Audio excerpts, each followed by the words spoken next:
Magandang araw sa inyong lahat. So, may video tutorial na naman po tayo ngayon, pero this time yung sa dual ISP. Tapos i-add na rin natin yung VLAN setup niya. So, itong diagram na to, yung one port, yun yung PLDT ISP niya.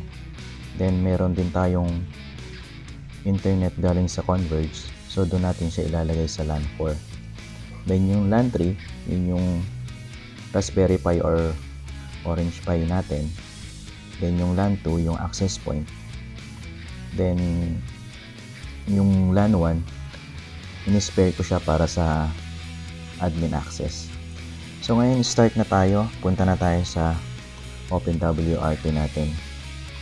Ngayon pa rin 192.168.23.1 yung IP address niya. Dito nga pala, dinilit ko lang yung setup ng VLAN niya. And then, na-install ko na yung kailangan niya na software. So, pero, masusundan nyo pa rin siya. Kasi, yun lang naman yung ginawa ko eh. Punta kayo sa software, then update list lang. So, hintayin nyo lang siyang mag-load. Ayan.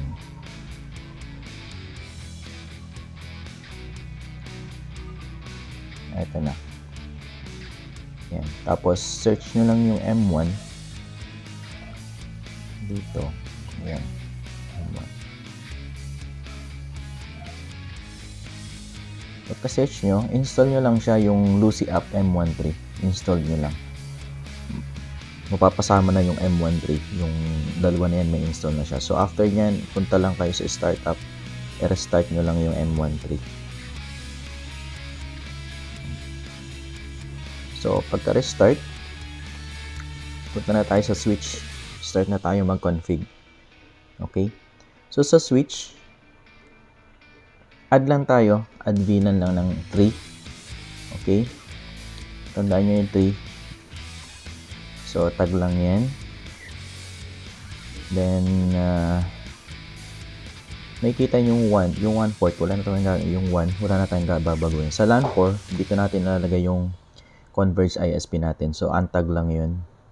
Then, sa LAN 3, yan. Sa LAN 3, siya yung sa Orange Pi 1 or po natin, Raspberry Pi. So, dito, VLAN 22. Kasi Adobe Soft yung software na ilalagay natin. Ayan. Sa LAN 3, ito na yun yung Orange Pi 1 or Raspberry Pi. So, tag lang natin. Then, LAN 2, off natin to, and then untag.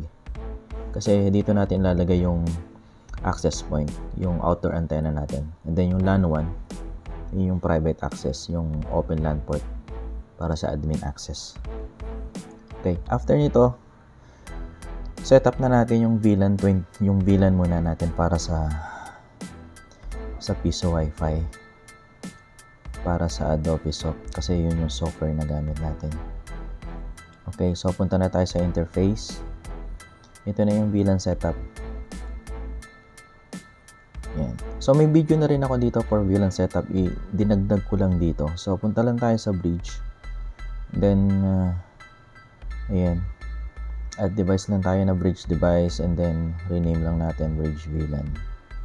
And then, dito na yung VLAN 22. Yung ETH22. Save natin yan.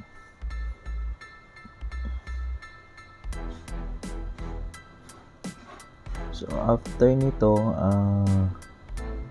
balik na tayo sa interface. Ayan. So, sa interface, add lang tayo. Add new interface. Then, ito na yung VLAN 22 para sa Piso Wi-Fi. Static. Then, ito na yung bridge VLAN, yung ginawa natin sa device. Ayan, create interface. Ito, yung mga details para sa Adobe Soft, yung mga IP address niya, yung DNS. So, nagawa na natin to dati. Ulitin lang natin para pakita lang natin kung paano i-set up yung VLAN sa Piso Wi-Fi. Okay, then save.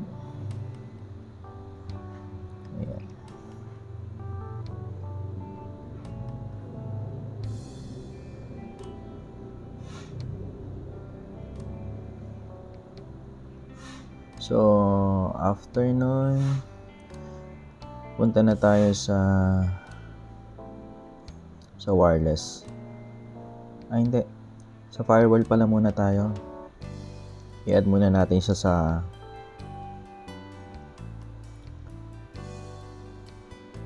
sa firewall zone niya, sa zone settings. Ilagay lang natin yung VLAN niya. Tapos accept.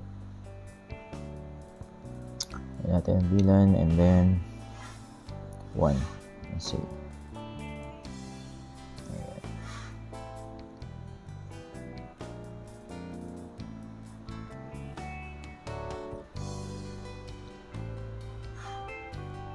Punta na tayo sa wireless. Make sure lang na yung piso Wi-Fi wireless natin is naka-connect yung network niya sa VLAN 22. Ayan, save. Yan yung ating isang Wi-Fi admin para access natin through wireless. So, yun. Save lang natin. So yun, I think tapos na yung setup natin for VLAN. Yun na yun. So okay na siya. Setup na siya for VLAN. Yun na yung gagawin natin for VLAN Adobe software.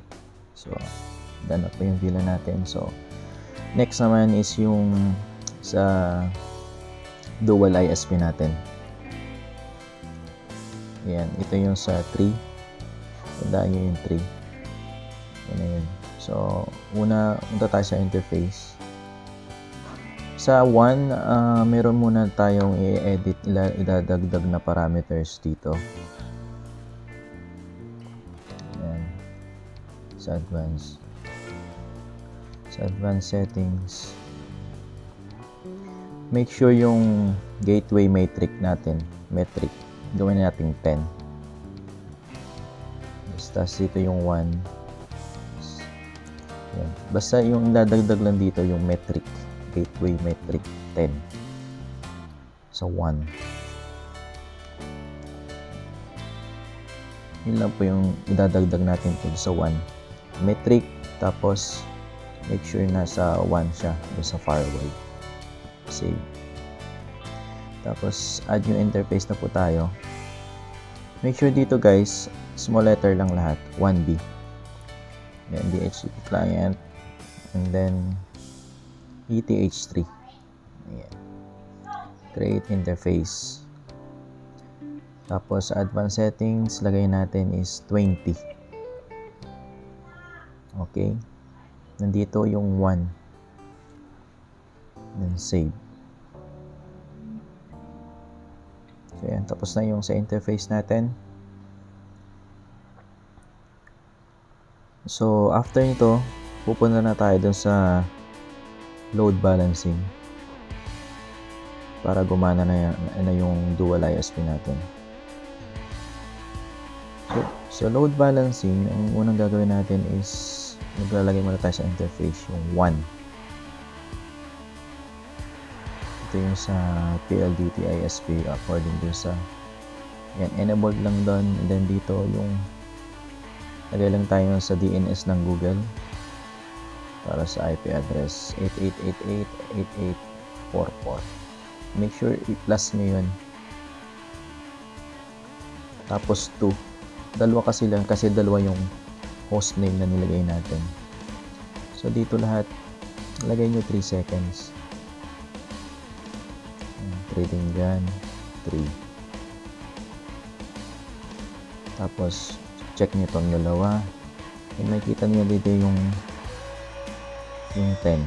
Yan yung binago natin dun sa interface kanina, 10. So after nun, save lang. Then 1B, add, enable, same lang, 8.8.8, add 8844. Make sure add nyo guys, add yan. Tapos 2 kasi dalawa yung nilagay natin sa taas. Tapos Tapos 3 seconds lahat ulit.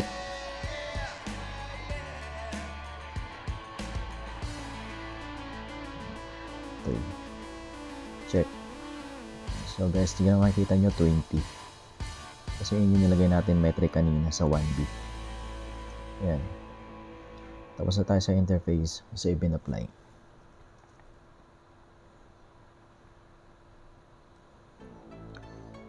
So na guys, nasusundan nyo yung instruction. Then sunod na tayo sa member. Dito na makikita natin yung weight. So file name natin dito is, so kahit anong file name ilagay nyo. Basta yung sa akin nilagay ko lang para nalaman ng 1. Then interface nya yung met is 1 and then weight nya is 3 metric. Okay. So dito 1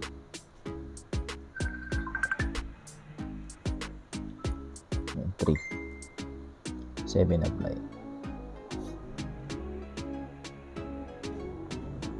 So sunod naman yung 1, 2 metric 1 and then weight 3. Yung weight nya kasi guys, yun yung connection nya sa ISP. So every connection nya 3.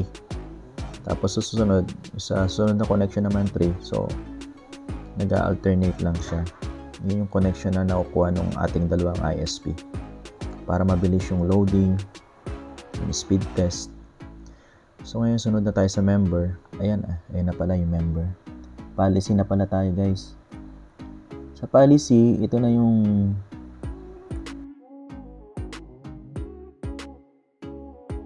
ayan yung file name. Lagay lang natin yung dalawa. Wala na baguhin din. Save lang. Save and apply.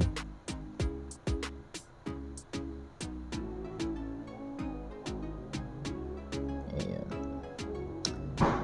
Tapos sa rules. Pagdating sa rules, dito, pag punta nyo dito, may dalawa pa dito na nakalagay. I-delete nyo lang. Ito lang yung ititira nyo. Tapos edit nyo lang. Make sure na dito sa policy nakalagay yung ginawa natin sa policy assign, yung ginawa natin doon sa policy. Then yun, tapos na yung setup natin ng dual ISP. Yun na lang yung lahat. Tapos na yung dual ISP natin na setup. So makikita nyo dito sa bandang baba, ayan, kasi yung isa yung 1B, yan yung converge natin, hindi ko pa kinoconnect.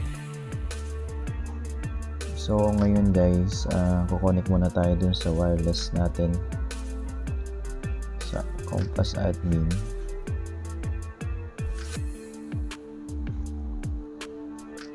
Nadi-disconnect ko na yung sa LAN kasi didiretso na natin siya sa ISP natin para malaman natin kung gumagana na yung dual ISP natin. Okay,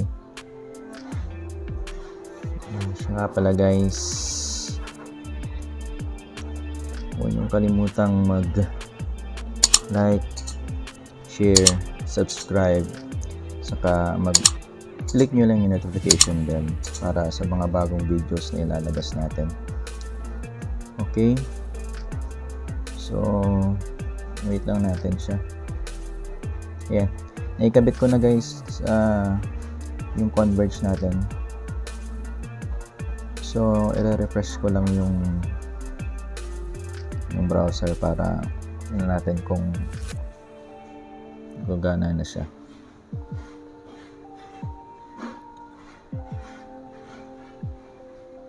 Loading lang. Tingnan natin. Ayan. Guys, nakakonect na yung dalawang ISP natin. Yung 1 PLDT, din yung pangalawa yung Converge.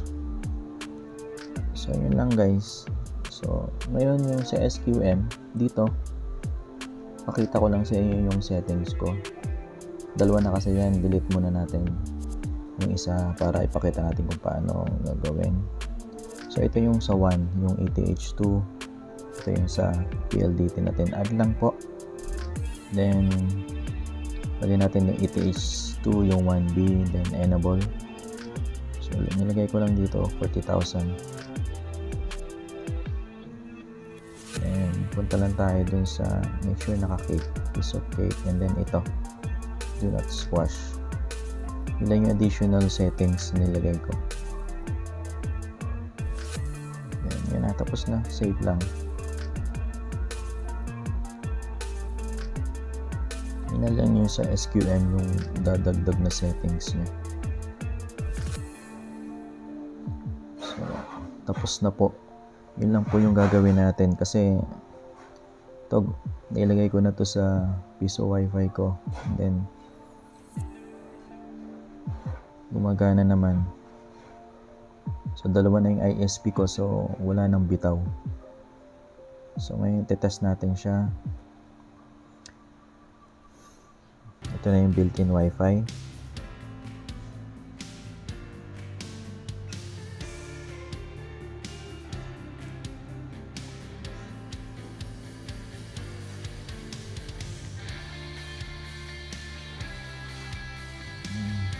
Medyo matagal mag-connect.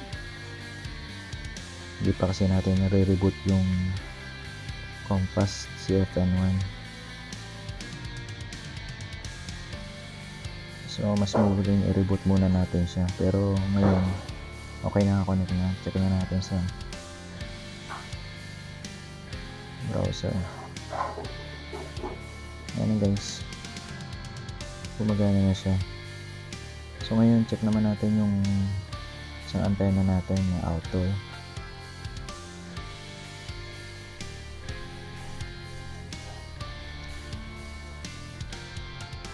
Ayan, connect muna tayo.